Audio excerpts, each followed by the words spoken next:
मी आदरणीय अध्यक्ष राहुलजी नार्वेकर यांना आज दुपारी भेटलो आणि त्यांना हक्कभंगाचा एक प्रस्ताव हा दिलेला आहे। हा हक्कभंग इंडस्ट्री डिपार्टमेंटच्या बाबतीत आहे। मंत्री महोदय उदयजी सामंत साहेब, कांबळे साहेब जे अधिकारी आहेत आणि MIDCचे जे MD आहेत, त्या तिन्ही व्यक्तींवर हा हक्कभंग आणण्याचे दुर्दैवाने आमच्यावर परिस्थिती आलेली आहे। हक्कभंग आणण्याचं कारण एवढंच आहे, अधिवेशनामध्ये अनेक वेळा हा मुद्दा म्हणजे MIDCचा माझ्या मतदारसंघाचा मी मांडला। त्याच्यावर उदय सामंत साहेबांनी सकारात्मक उत्तर दिलं। अधिवेशनामध्ये उत्तर सकारात्मक दिल्यानंतर त्या पद्धतीने आपल्याला कारवाई करावी लागते, पण दुर्दैवाने तशा प्रकारची कारवाई हे उदय सामंत साहेबांनी केली नाही। त्यांना कदाचित करायची असेल, पण भाजपचं त्यांच्यावर प्रेशर असल्यामुळे ते करत नसतील। कारण माझे विरोधक राम शिंदे यांना MIDC व्हावी असं कुठेही मनामध्ये वाटत नाही। पूर्णपणे त्यांच्या ताकदीचा वापर करून, त्यांच्या नेत्याचा फडणवीस साहेबांचा वापर करून MIDC ही मंजूर असताना सुद्धा होऊ नये यासाठी त्यांनी तो प्रयत्न केला। त्यामुळे उत्तर अधिवेशनामध्ये अध्यक्षांच्या समोर पवित्र अशा विधिमंडळामध्ये सकारात्मक देऊन सुद्धा त्याच्यावर कुठलीही कारवाई झाली नाही। हा विषय मी जेव्हा गेल्या काही महिन्यांपूर्वी अध्यक्षांच्या समोर नेला, त्यांना पत्र दिलं, अध्यक्षांच्या आदेशाने एक बैठक लावण्यात आली होती। त्या बैठकीसाठी मी 4 ते 5 तास बसून होतो, अधिकारीसुद्धा होते, पण मंत्री महोदय तिथे आले नाहीत आणि मग तो विषय तसा मार्गी नाही लागला। मग अनेक वेळा प्रयत्न करून सुद्धा जर मुद्दा मार्गी लागत नसेल आणि मग सामान्य लोकांच्या हिताली निर्णय कसा घ्यायचा हा प्रश्न जेव्हा आमच्या समोर पडतो, तेव्हा आम्हाला वेगळ्या माध्यमातून तो प्रयत्न तसाच सुरू ठेवावा लागतो आणि हक्कभंग त्याचा एक माध्यम आहे। त्याच्याचबरोबर मी लोकातला रिप्रेझेंटेटिव्ह असताना, म्हणजे लोकातून निवडून येऊन लोकांनी मला निवडून दिल्यानंतर मी आमदार झालो असताना सुद्धा तिथं कुठेही माझ्या मतदारसंघातल्या MIDCचा मुद्दा नाही तर त्याची बैठक जेव्हा मंत्री महोदय लावतात तेव्हा मला तिथं बोलवत नाही। लोकांची भाषा, लोकांची अडचण तिथं मी मांडू शकतो, कारण मी त्यांचा लोकप्रतिनिधी आहे। त्यामुळे अशा पद्धतीने राजकीय दृष्टिकोनातून टाळाटाळ तिथं माझ्यासारख्या लोकप्रतिनिधीचं होत असेल तर मग मला कुठं ना कुठेतरी ॲक्शन ही घ्यावीच लागेल। नाहीतर माझ्या मतदारसंघातल्या MIDCवर जो अन्याय होतो त्यासाठी लढणं हे माझ्यासाठी महत्त्वाचं असल्यामुळे हा हक्कभंग तिथं मी आणलेला तो त्यांनी स्वीकारलेला आहे आणि तसा तो पुढं त्या अधिकाऱ्यांना सुद्धा त्यांनी त्यांच्या प्रक्रियेनुसार पाठवलेला आहे। तुमच्या मतदारसंघामध्ये कोंबडी नावाचे गाव आहे, तिथे आता नव्याने MIDC होणार। राम शिंदे साहेबांना MIDC कशी आणली जाते, सर्वे कसा केला जातो हे कुठेही काही माहीत नाही। जे गाव ते म्हणत आहेत ते विसरून गेलेत। त्या गावाच्या अवतीभोवती तिथं फॉरेस्ट आहे आणि तिथं तुम्ही जर MIDC आणली तर गोडाऊन सोडलं तर तिथं काहीच होऊ शकत नाही आणि वर्ग 2ची जमीन आहे का हे सुद्धा त्यांना तिथं बघावं लागेल। मग इथं येऊन फक्त बैठका घ्यायच्या, खुर्च्या गरम करायच्या, एखादी बातमी व्हावी यासाठी प्रयत्न करायचे। अरे पण ह्या सगळ्या अडचणीमुळे, तुम्ही अडचणी आणल्यामुळे, MIDC होत नसल्यामुळे सामान्य लोकांच्या ज्या अडचणी येत आहेत त्याबद्दल तरी तुम्ही विचार करा। ठीक आहे, आता आचारसंहिता लागेल, लोकसभा होऊस तर 2 महिने त्याच्यामध्ये जातील, परत महिन्याभरात विधानसभेची आचारसंहिता येईल, परत 3 महिन्यामध्ये त्या जातील। म्हणजे मी 95% काम करून सुद्धा साधी सही तिथं तुम्हाला करता येत नाही आणि मग ह्या सगळ्या गोष्टीमध्ये अजून 6 महिने तुम्ही घालवणार। मग ह्याच्यामध्ये तुम्ही फक्त राजकारणच करताय ना। माझी विनंती, राजकारण करू नका। जी MIDC मंजुरी फक्त सह्यासाठी राहिली त्यात तुमचा फोटो लावा, तुमचं नाव करा आणि जी प्रसिद्धी करायची करा, पण MIDC येऊ द्या तरी। पण ते काय राम शिंदेला जमत नाही, कळत नाही, हा त्यांचा खरा प्रश्न आहे, नाही तर खरी अडचण आहे। क्रेडिट मिळेल तुम्हाला म्हणून असं मी म्हणतो, जाहीर म्हणतोय की 1000 एकराच्या पुढे MIDC आणायची असेल तर पाटेगावला तिथं आपल्याला करावे लागेल। 2 मोठे नॅशनल हायवे ते MIDCसाठी आपण तिथं मंजूर करून आणलेले आहेत आणि ते MIDC जी प्रस्तावित जागा आहे, जे 90% 95% काम झालेले, फक्त सही बाकी आहे, तिथून 2 मोठे नॅशनल हायवे गडकरी साहेबांना विनंती करून आपण आणलेले आहेत। हायवे असल्याशिवाय कंपन्या येत नसतात आणि कंपन्या आल्याशिवाय नोकरी मिळत नसती। हे राम शिंदे साहेबांना कोण सांगणार? त्यामुळे ह्या सगळ्या गोष्टींमुळे दुर्दैवाने माझ्या मतदारसंघातल्या युवांचं भवितव्य हे धोक्यात आलेलं आहे. त्यामुळे राम शिंदेंना सुद्धा विनंती करतो की राजकारण फक्त करू नका. कुठंतरी MIDCचं श्रेय तुम्हाला घ्यायचं असेल तर ते तुम्ही घ्या, पण MIDC जी 95% मंजूर झालेली फक्त सह्यासाठी राहिलेली ती मंजूर होऊ द्या अशी विनंती करतो. Sir, on the lines of Central Vista, now Ajit Pawar has yesterday mentioned that Mahavista will be proposed. It is a plan for 7,500 crores. Do you think that there is a need for redevelopment and renovation of the administrative bungalows and mantralayas? See, I don't think so, because if you look at the budget, we are crossing almost 8 lakh in loans, and we are already in deficit by 1 lakh crores. And if you look at the issues what we are facing, the number of issues are more. You know, a lot of students are asking for hostel facilities in various districts. For that we'll need funds. You know, people in Marathwada, Vidarbha and also some parts of western Maharashtra, they want water for irrigation. For that we need investment. If you look at upgradation of buses, railways, that is I'm talking about local, as well as other avenues, you know, we need funds. If you look at cities also, a lot of development activities need to be done. So looking at this, we need to utilize funds for right purposes. You know, doing Vista project and, you know, just showing it off won't help. We want to give work to the people, to the youth, as well as, you know, we have to work on revenue of the people, and we also have to work on how we can increase the revenue of the government rather than spending uselessly on certain projects which would only act as, you know, showpiece project. We should really invest on the projects which are necessary for the betterment of public. So there are certain bungalows which are of colonial era, certain structures which are under the government. Do you think that this is a bigger picture of removing the colonial era history which we have seen earlier as well for the parliament or the new parliament? See, you can live in those houses. We can wait for 5 years. Let development happen first, and then we can talk about comfort of ministers. Ministers are already comfortable. If you look at their vehicles, they are good. They are very comfortable. They spend more time in their constituencies. Actually, the ministers should spend time around the state because they are ministers for the state. They are not minister of their constituencies. But if you look at all the ministers, they are more in their constituencies and less in Mantralaya. That is creating problem in decision making. So now everything is comfortable. There's no need for spending more money. Recently only they have spent more than 30 crores on renovation. Why they want to invest more? Do they really want to invest just for investing, or they want to invest so that they would get some portion out of it as percentage? That needs to be looked at. So we need to prioritize where we need to actually invest. Rather than investing something on bungalows and all, we should invest on real infrastructure which would help the general public. महाराष्ट्रामध्ये रोज 8 शेतकरी आत्महत्या करत आहेत. सरकारच्या घोषणा या कागदपत्र आहेत की शेतकऱ्यांना मदत मिळत नाही. 100% हा सगळ्या घोषणा कागदपत्रे राहिलेल्या आहेत.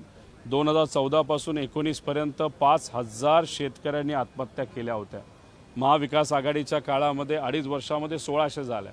एक तरी आत्महत्या झाली तरी ती चुकीची आहे, पण त्यासाठी प्रयत्न तर केले पाहिजे. आजच्या काळामध्ये या सरकारने काय प्रयत्न केलेले आहेत? विम्याचे पैसे अजून शेतकऱ्याला मिळाले नाही. गेल्या वर्षी सातत्याने जो पाऊस झाला त्याची मदत तिथं मिळालेली नाही.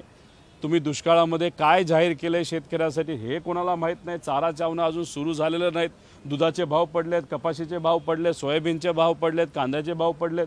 मग हातात शेतकऱ्याचा जर पैसाच येणार नसेल तर शेतकरी काय निर्णय घेणार? त्याच्याचबरोबर मराठवाड्यामध्ये 2.5 लाख शेतकरी आज आत्महत्या करण्याचा विचार करतायत असा एक रिपोर्ट एका माजी अधिकाऱ्याने केलेला आहे. त्या रिपोर्टचं काय झालं? कुठल्या कपाटात तो पडलाय? त्याचा अभ्यास तुम्ही केलाय का? अहो, तुम्ही कुटुंब आणि पार्टी फोडण्यामध्ये इतका व्यस्त झाला आहात आणि सत्तेच्या नादामध्ये इतका धुंद झालेला आहात की तुम्हाला गरिबाचं काहीच पडलेलं नाही. हा प्रॉब्लेम सरकारचा आहे आणि सरकार या बाबतीत लक्ष देत नाही, म्हणून सामान्य लोकांची अडचण मोठ्या प्रमाणात वाढत चाललेली आहे. त्यामुळे आम्ही सरकारच्या सर्व धोरणांचा आणि ज्या पद्धतीने अहंकार हे सरकार दाखवत आहे त्या सगळ्याचा निषेध त्या ठिकाणी करतो. पंतप्रधान नरेंद्र मोदींनी शरद पवार यांच्यावरती टीका केलेली आहे. शरद पवार जेव्हा कृषी मंत्री होते आणि तेव्हा शेतकऱ्यांसाठी जे पॅकेज दिलं जात होतं त्या पॅकेजमध्ये जे अर्धे पैसे ते अर्धे पैसे हडपले जात होते, भ्रष्टाचार केला जात होता. जेव्हापासून मी पंतप्रधान झालो तेव्हापासून मी एखादं बटन दाबलं तर जेवढा निधी वरती देतो तेवढाच निधी खाली जातो. मोदी साहेब महाराष्ट्रात येतात, दुसऱ्या राज्यात जातात, महाराष्ट्राबद्दल मध्ये असणाऱ्या काही नेत्यांबद्दल ते वक्तव्य करतात. याच्या आधी एक वक्तव्य अजितदादांच्या बाबतीत केलं. अजितदादांनी भाजपला आता मदत केलेली आहे, भाजपबरोबर ते सत्तेत गेलेत. त्यामुळे मोदी साहेबांना जर असं वाटत असेल की पवार साहेबांच्याबद्दल वक्तव्य केलं म्हणजे उद्या जाऊन पवारसाहेब BJP बरोबर जातील, तर मला असं वाटतं की त्यांना दिवसा स्वप्न पडल्यासारखं झालेलं आहे. त्यामुळे मोदी साहेबांना मला विनंती करायची, ते मोठे नेते आहेत, त्यांचा आदर सर्वच जण करतात. महाराष्ट्रात आपण जेव्हा येता तेव्हा महाराष्ट्राच्या विकासाबद्दल काही ते बोलत नाही. दुसऱ्या राज्यात जेव्हा जातात, गुजरातला जातात, ओडिसामध्ये जातात, उत्तर प्रदेशमध्ये जातात, एका सभेला त्या राज्यासाठी 10-10 हजार कोटी रुपये देतात. मग महाराष्ट्रात येऊन फक्त राजकीय भाषणं तुम्ही करणार, महाराष्ट्रासाठी तुम्ही काय देणार नाही. आणि महाराष्ट्रात येऊन सगळं बघून सगळी इन्व्हेस्टमेंट गुजरातला जर तुम्ही घेऊन जात असाल आणि त्यासाठी महाराष्ट्रातले मोठे मोठे भाजपचे नेते हे जर मदत करणार असतील, तर सामान्य नागरिक म्हणून सुद्धा याचा मी विरोध करतो. आणि हे जे राजकीय वक्तव्य आहे त्याच्यामुळे लोकांच्या हाताला काम आणि पोटाला अन्न मिळणार नाही. त्यामुळे मोदी साहेबांना विनंती, आपण मोठे नेत्यात, मोठी ताकद आपल्यात आहे, तर जरा महाराष्ट्राच्या हितासाठी 10-20 हजार कोटीची इन्व्हेस्टमेंट तुम्ही दिली तर आम्ही कदाचित आपल्या या सरकारला मानू. अजितदादांनी काल बजेट सादर केलं, त्याच्यामध्ये त्यांच्या स्वतःच्या पक्षातले जे मंत्री आहेत त्यांच्यासाठी कमी रक्कम आणि भाजपचे जे मंत्री आहेत त्यांच्या डिपार्टमेंटला जास्त रक्कम देण्यात आली. स्वतः अर्थमंत्री असून त्यांच्यावरती यापूर्वी पण अनेक आरोप करण्यात आले होते की ते डावलत होते. याच्यामध्ये कळते भाजपचं जरा जास्तच चालते. लोकसभेपर्यंत निधी नाहीतर जे काही त्यांची खातिरदारी आहे अजितदादा आणि त्यांच्या पार्टीची, त्याच्याचबरोबर एकनाथ शिंदे साहेब आणि त्यांच्या पार्टीची, ही खातिरदारी फक्त लोकसभेपर्यंत होईल. लोकसभा जशी संपेल तसं या दोघांचं महत्त्व संपेल आणि BJP आपली मनमानी तिथं सुरू करेल. त्यामुळे लोकसभेला तिकिटाच्या बाबतीत सुद्धा अशाच पद्धतीने जसा निधी दिला, कमी दिला, तसंच तिकीटंसुद्धा कमी दिले जातील. आणि एकदा लोकसभा संपली तर विधानसभेला विश्वासात घेतलं जाईल का नाही हाही प्रश्न नाही. तर सगळ्यांनाच भाजपच्या चिन्हावर लढण्यासाठी भाजप या दोन्ही पार्टीला सांगेल असं वाटतं. सेंट्रल विस्टाच्या पार्श्वभूमीवर राज्यात महाविस्टा उभारण्याचं सुद्धा अजितदादा म्हणतात, किती फायद्याचं राहील? अहो काय जरूरत आहे ह्याची? तुम्हाला काय शोपीस धन निर्माण करायचे आहेत का? आज शेतकऱ्यांना अडचणी आहेत, युवांना अडचणी आहेत, हॉस्टेल नाही आहेत. आज लोकल बघितली तर त्या लोकलमध्ये सुविधा नाही आहेत. बसेस बघितलं तर त्या बंद पडत आहेत दर 2 किलोमीटर झाल्यानंतर. अशा बरेच काही खर्च आहेत जे खऱ्या अर्थाने आपल्याला पहिल्यांदा करायचे आहेत, ज्याच्यामध्ये सामान्य लोकांना तिथं मदत होणार आहे. ते सगळे खर्च बाजूला ठेवून तुम्ही काय करता तर शोपीस निर्माण करताय. ह्याच्या आधी तुम्ही 2014 नंतर 16 का 17ला मोदी साहेब इथं आले होते, ते समुद्रात गेले होते, भूमिपूजन केलं होतं छत्रपती शिवाजी महाराज. त्या स्मारकाचं काय झालं? तुम्ही विस्ता करण्यापेक्षा ते स्मारक, तुम्ही ज्याला शब्द दिलाय मोदी साहेबांनी भूमिपूजन केलं, ते स्मारक आधी पूर्ण करा. त्यामुळे येतात, बोलतात, करतात. बाबा हे शोपीसच नको, खऱ्या अर्थाने गरिबाला ज्याच्यात मदत होणार आहे. प्यायचं पाणी, शेतीचं पाणी, मराठवाडा, विदर्भ आणि तसंच पश्चिम महाराष्ट्रातला काही भाग आहे जिथं प्यायला आणि शेतीला पाणी नाही, त्या भागाला पाणी देण्यासाठी खर्च करा. पैसा आधी तुमच्याकडे मर्यादित 8 लाख कोटीच्या पुढे तुम्ही लोन महाराष्ट्राचं घेऊन गेलेला आहात. आता 1 लाख कोटी रुपयाची तूट आहे आणि त्यात तुम्ही 7,000 कोटी शोपीससाठी वापरणार आहात. आता केंद्र सरकारने चूक केली 25,000 कोटीची, मग परत एकदा महाराष्ट्राला ती चूक परत कशाला करायची? तर या बाबतीत सकारात्मक विचार करावा. त्याच्याचबरोबर ह्याच्यात मंत्र्यांचे बंगले सुद्धा नीट करण्यासाठी करोडो रुपये हा खर्च केला जाणार आहे. आत्ताचे बंगले काय वाईट आहेत का? पावसात काही गळत नाहीत, तिथं AC आहे, स्विमिंग पूल काही लोकांमध्ये आहेत नाहीत, ते सुद्धा आपल्याला बघावं लागेल. चांगली परिस्थिती, वाईट परिस्थिती नाही. गरिबाला घरकुल तिथं मिळत नाही, त्याच्याबद्दल थोडंसं काम करा. त्यामुळे बंगले ह्याच्यात पैसे खर्च करण्यापेक्षा गरिबाला मदत होईल अशा गोष्टीवर खर्च करणं हे जास्त योग्य ठरू शकतं. पंतप्रधान नरेंद्र मोदी हे यवतमाळच्या दौऱ्यामध्ये होते, त्यावेळेस त्यांनी थेट शरद पवारांवरती हल्लाबोल केलेला आहे. ज्यावेळेस शरद पवार हे देशाचे कृषी मंत्री होते त्यावेळेस त्यांनी कर्जमाफी जे आहे ते केलेलं होतं, असं एक विधान त्यांनी केलेलं आहे आणि शरद पवारांनी वेळोवेळी शेतकऱ्यांना फसवलं असं म्हणतात. भाजपची प्रथा कशी आहे, खोटं बोल पण रेटून बोल. काही महिन्यांपूर्वी मोदी साहेब महाराष्ट्रामध्ये आले होते आणि घराणेशाहीबद्दल इतकं बोलले आणि ते विसरून गेले की एका बाजूला अजित पवार बसलेले आहेत, एका बाजूला देवेंद्र फडणवीस साहेब बसलेले आहेत, एका बाजूला एकनाथ शिंदे साहेब ज्यांचा मुलगा आता खासदार आहे. त्यामुळे घराणेशाहीबद्दल बोलताना तुम्ही आसपास तर थोडंसं बघितलं असतं तर काय हरकत झाली असती. इथं येऊन आणि खास करून महाराष्ट्रात येऊन आणि पवार साहेबांवर जर नाही बोललं तर मग कसं चालेल? आणि आज महाराष्ट्रामध्ये कोण लढतंय? पवार साहेब लढत आहेत, उद्धव ठाकरे साहेब लढत आहेत, काँग्रेसचे काही नेते तिथे लढत आहेत. त्यामुळे साहेबांवर बोलल्याशिवाय होणार नाही. आणि त्याच्याचबरोबर आपण जर बघितलं तर काही महिन्यांपूर्वी अप्रत्यक्षपणे दादांच्या विरोधात हे मोदी साहेब बोलले होते आणि थोड्याच दिवसामध्ये, कदाचित 2 दिवसामध्येच दादा BJP बरोबर गेलेत. तर मोदी साहेबांना जर वाटत असेल साहेबांच्या विरोधात बोललं तर साहेब 2 दिवसात त्यांच्याबरोबर जातील, तर मला असं वाटतं की हे त्यांचं स्वप्न आहे असं बोलावं लागेल.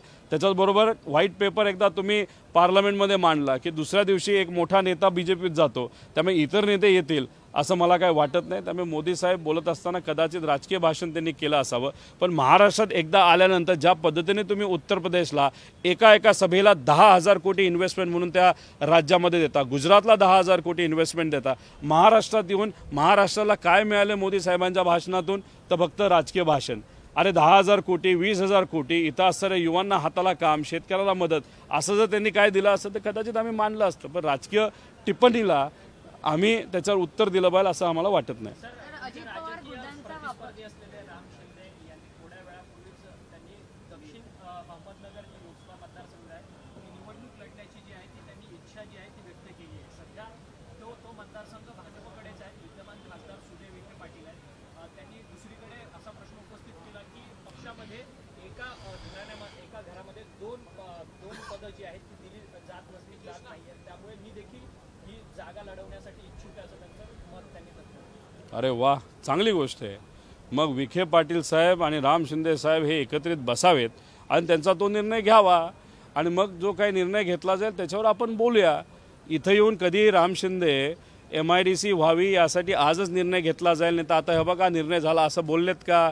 आजपर्यंत राम शिंदे साहेब इथं आल्यानंतर आज जे काही टँकर नगर जिल्ह्यामध्ये सुरू नाहीत, माझ्या मतदारसंघामध्ये सुरू नाहीत, मला व्यक्तिगत प्रायव्हेट टँकर लावावे लागले, बोलले का गरिबाच्या बाजूली? आजपर्यंत विम्याचा पैसा पोहोचला नाही शेतकऱ्यापर्यंत, राम शिंदे येऊन बोलले का शेतकऱ्याच्या बाजूली? कांद्याचं अनुदान अजून मिळालं नाही, राम शिंदे बोलले का त्या शेतकऱ्याच्या बाजूली? आज विद्यार्थ्यांना अनेक अडचणीत बसेस तिथं नाही आहेत, राम शिंदे बोलले का त्यांच्या बाजूली? त्यामुळे राम शिंदे येऊन नुसतं राजकीय बोलत असतील आणि स्वतःची कॉलर टाईट करत असतील तर तो त्यांचा विषय झाला.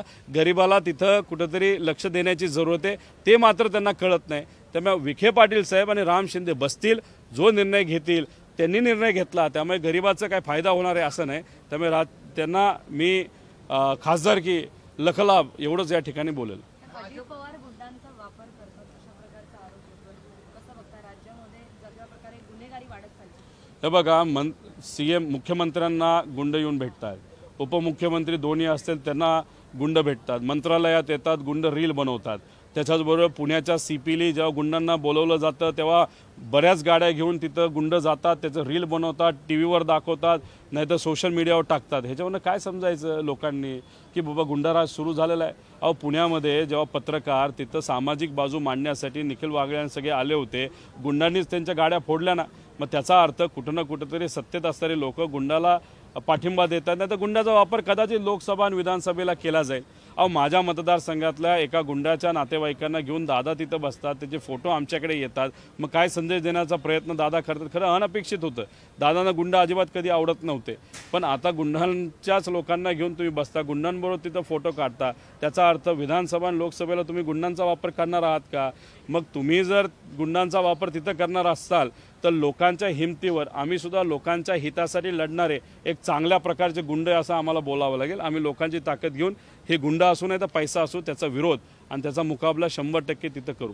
महिनाभरात 2 पोलिसांनी आत्महत्या केल्यात आणि तिसऱ्या पोलिसांनी आत्महत्येचा प्रयत्न केला. भाजपमध्ये जे जाणते आणि जे ज्येष्ठ नेते आहेत त्यांचं काय होईल? त्यांना डावलून सेलिब्रिटीचे जसं अक्षय कुमार असेल, माधुरी दीक्षित असेल, यांसारख्या चेहऱ्यांचं महाराष्ट्रात कदाचित एखादा सेलिब्रिटी चेहरा शिरूरला सुद्धा भाजपकडनं नाही तर एकनाथ शिंदे साहेबांकडनं येऊ शकतो अशी चर्चा तरी सुरू झालेली आहे.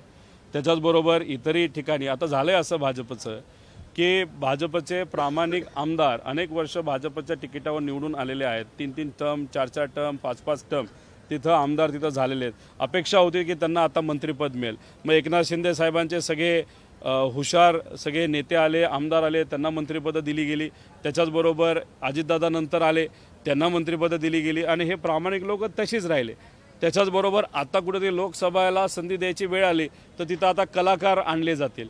मग कदाचित विधानसभेला BJPचेच अनेक आमदार त्यांची शहानिशा करून कदाचित आमच्याकडेच जास्त येतील अशी परिस्थिती तर होणार आहे. पण ठीक आहे, विधानसभाचं जेव्हा होईल तेव्हा आपण बघू. पण अशा परिस्थितीमध्ये जर भाजप तो त्यांचा विषय, ते काय करतात, पण आम्ही नक्कीच प्रामाणिकपणाला जास्त महत्त्व देतो. रश्मी शुक्ला यांना 2 वर्षाचं फोन टॅपिंग प्रकरणात वादात असलेल्या रश्मी शुक्ला यांना 2 वर्षाचं एक्सटेन्शन. एका बाजूला गुंडांचा वापर केला जातोय, फोटो काढले जातात, गुंडांची मदत लोकसभेला विधानसभेला घेतली जाईल, पैशाचा वापर केला जाईल अशी चर्चा तर सुरू झालेली आहे. दबावतंत्र तर अख्ख्या भारतातच सुरू झालेलं आहे. आणि रश्मिताई शुक्ला हे कशासाठी फेमस आहेत तर फोन टॅपिंगसाठी फेमस आहेत. आता लोकसभा त्यांना लढायची आहे, म्हणजे शुक्लाताईंना नाही म्हणत पण BJPला, त्यामुळे लोकसभेला मदत त्यांची व्हावी, विधानसभेला मदत व्हावी म्हणून एक्सटेन्शन दिलं असावं. हे आता सामान्य एखाद्या लहान पोराला सुद्धा तुम्ही विचारलं तर ते सांगतील की शुक्लाताईंना एक्सटेन्शन फोन टॅपिंगसाठी कदाचित देण्यात आलं.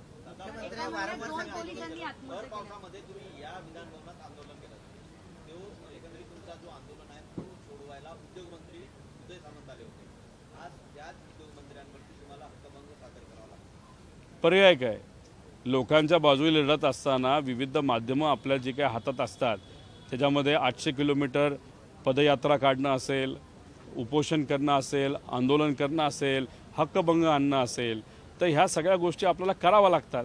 पण त्या कशासाठी करतोय? पदासाठी तर करत नाही, नाही तर आमच्यावर कारवाई होऊ नये त्यासाठी आम्ही करत नाही. आम्ही हे सगळ्या गोष्टी कोणासाठी करतो तर युवा पिढीसाठी करतो. आणि त्याबद्दलची भीतीही वाटत नाही, लाजही वाटत नाही. आणि आम्ही नेहमी खरं काय त्या बाजूली राहत सामान्य लोकांच्या बाजूने लढत राहणार. महाराष्ट्रामध्ये 45+ खासदार हे आमचेच येतील. महायुतीकडनं वारंवार सांगितलं जातं महाविकास आघाडीची काय नेमकी रणनीती? चांगलं आहे. मुख्यमंत्री साहेब म्हणतात की 44पेक्षा जास्त खासदार त्यांचे निवडून येणार. ही चांगली गोष्ट याच्यासाठी आहे ते 50च्या पुढे ते निवडून आणतील असं बोलले नाहीत. त्यामुळे आता ठीक आहे, इलेक्शन आहे, ते बोलणारच, चार्ज करावं लागतं. मुख्यमंत्री साहेब युतीच्या बाजूने बोलत असले तरी मुख्यमंत्री साहेबांच्या पार्टीला किती मिळणार आहेत खासदारकीचे तिकीटं हे सुद्धा आपल्याला बघावं लागणार आहे. अजितदादांच्या पार्टीला सुद्धा किती तिकीटं मिळणार आहे हे आपल्याला बघावं लागेल. आणि मग लोकसभा झाल्यानंतर विधानसभेला त्यांच्या आमदारांचं आणि त्यांच्या कार्यकर्त्यांचं पदाधिकाऱ्यांचं काय होईल हे सुद्धा त्यांना तिथं बघावं लागेल. पण ठीक आहे, मोदी साहेबांना खुश करण्यासाठी कुठं ना कुठंतरी अशा प्रकारचे स्टेटमेंट करणं हे त्यांना महत्त्वाचे वाटतात. सर, महिन्याभरात 2 पोलिसांनी आत्महत्या केलेल्या आहेत. एका पोलिसांनी आणखी आत्महत्या करायचा प्रयत्न केला. पोलिसांवरचा ताण वाढत चाललाय तर दुसरीकडे पोलीस पदोन्नतीमध्ये जे आहे 2 वर्ष झालं पदोन्नती केलेली नाही. सरकार बऱ्याच गोष्टींमध्ये कमी पडतंय, भरतीच्या बाबतीत कमी पडतंय, पेपरफुटी होतीये, भ्रष्टाचार तिथं मोठ्या प्रमाणात चाललेला आहे. आणि जे काही कर्मचारी आहेत त्यांच्याकडे सुद्धा दुर्लक्ष केलं जात आहेत. म्हणजे ज्याच्यामध्ये मेडिकल बिल असतील ते वेळेवर सॉल्व्ह होत नाहीत. तर ह्या सगळ्या गोष्टींकडे सरकार का दुर्लक्ष करतं? कारण सरकार काही वेळ नाही. सरकारला पार्टी फोडायची, सरकारला कुटुंब फोडायचे, सरकारला अनेक नेत्यांना पदं द्यायची आहेत, विविध मंडळांवर त्यांना बसवायचे. त्यामुळे ह्या सगळ्या गोष्टीकडे लक्ष देत असताना गरीब आणि जे अधिकारी जे कष्ट घेतात, सामान्य लोकांसाठी लढतात, त्याच्याकडे थोडंसं दुर्लक्ष होतं. ते दुर्दैव आहे. पण आम्ही या सर्व लोकांच्या बाजूने तिथं नेहमी आवाज उठवत राहू. राष्ट्रवादीचे आमदार आहेत दिलीप मोहिते पाटील. मानसिकता फार महत्त्वाची आहे. सामान्य लोकांना मदत करण्याची मानसिकता जर अधिकाऱ्यांची असेल, तिथं असणाऱ्या मंत्री महोदयांची असेल, या सरकारची असेल तर निकाल हा माझ्या बाजूलीच लागेल. पण त्यांना फक्त राजकारण करायचं असेल, वेळ काढूपणा करायचा असेल तर कदाचित निकाल माझ्या बाजूला लागणार नाही. ते नुसतं खेळवट ठेवतील, मीटिंगवर मीटिंग घेतील, खुर्च्या गरम करत राहतील, त्यात मस्त चहा पितील, कॉफी पितील, पण तिथं गरीब माणसाला प्यायला पाणी नाही अशी परिस्थिती माझ्या मतदारसंघामध्ये आहे. त्यांच्या बाजूने आम्ही लढू. आणि आता कदाचित वेळ आलेली कोर्टात जाऊन लढायची आणि ते आम्ही 100% लढणार आहोत. आम्ही काही वकिलांशी बोललो आहे, वकिलांचं यासाठी सकारात्मक असं उत्तर आलेलं आहे. त्यामुळे कोर्ट नक्कीच आमच्या बाजूने निकाल देतील असा आम्हाला विश्वास वाटतो. राष्ट्रवादीचे आमदार दिलीप मोहिते पाटील यांनी नाराजी व्यक्त केली आहे. खासदारकीवरनं ही नाराजी व्यक्त केली आहे. ते असं म्हणतात की तत्वासाठी राजकारण केलं आणि तेच त्यांचे विरोधक आहेत, त्यांनी त्यांना संपवण्याचा प्रयत्न केला आहे आणि तेच त्यांच्या पक्षामध्ये येऊन खासदारकी लढणार आहेत. आम्ही त्यांचं काम कसं करणार याच्यावरनं समजून घ्या की जशी लोकसभा संपेल तसे अजितदादांबरोबर किती आमदार राहतील. खूप सारे आमदार त्यांच्यावर राहतील असं आम्हाला काय वाटत नाही. आणि त्याच्याचबरोबर आमदार पण इतके हुशार आहेत, आता तिथं जाऊन जो काही निधी घ्यायचा घेतील, पण जेव्हा खऱ्या अर्थाने लढण्याची वेळ येईल तेव्हा पवारसाहेबांकडे अनेक आमदार परत येतील अशी परिस्थिती असेल. पण कुठल्या आमदाराला घ्यायचं आणि कुठल्या नाही, कोण प्रामाणिक पद्धतीने आपल्याबरोबर राहिलं, कुठला पदाधिकारी राहिलं, त्याच्याबद्दल सुद्धा सकारात्मक पवारसाहेब राहतील असं मला वाटतं. त्यामुळे ही जी काय नाराजगी अभी तो शुरुआत है, आगे आगे देखो होता है क्या.